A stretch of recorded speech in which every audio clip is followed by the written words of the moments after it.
Entre nos cultures. Organisé par le comité départemental de Voile 17, avec le soutien du département de la Charente-Maritime, le Tour de la Charente-Maritime à la voile est une épreuve inédite. Ce nouveau rendez-vous nautique propose de naviguer en course, mais aussi en rallye, sur les plans d'eau formidables que sont les Pertuis bretons, d'Antioche et l'entrée de l'estuaire de la Gironde. Cette épreuve est ouverte aux régatiers comme aux plaisanciers. Je pense que ces gens-là sont confortés par le fait qu'il y a une organisation, ils seront suivis parce que même s'ils ne sont pas en régate, on les suivra, ils sont tracés, on saura, et on les canalisera dans leur navigation.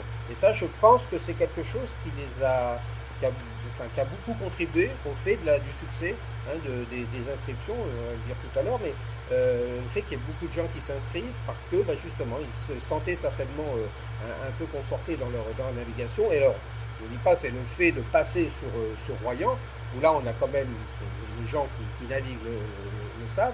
C'est vrai que de La Rochelle à Royan, il y a un passage qui n'est pas forcément très facile.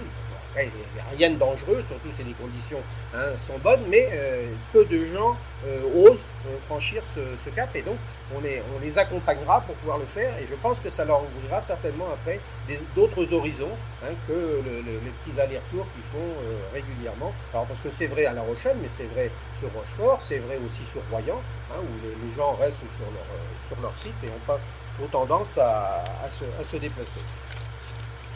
Alors, la course par elle-même.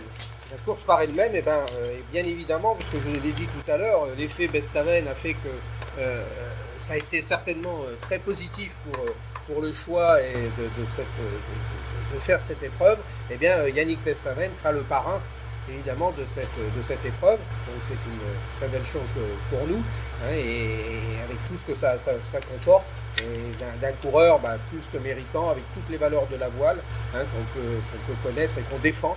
Et donc Yannick était vraiment la personne au top pour pouvoir être le parrain de cette épreuve. Donc il sera le parrain de notre épreuve. Donc comme je vous l'ai dit tout à l'heure, du 6 au 10 juillet, c'est 4 étapes qui relieront les territoires littoraux de la Charente-Maritime. Alors, régate, rallye, à chacun son rythme. Sur le plan régate, c'est pas un championnat du monde, c'est pas un championnat d'Europe. Les gens ont envie de connaître leur classement et de savoir ce qu'ils ont fait, mais c'est surtout vraiment de découvrir ces différents territoires de façon un petit peu différente. Et comme Entre nos cultures.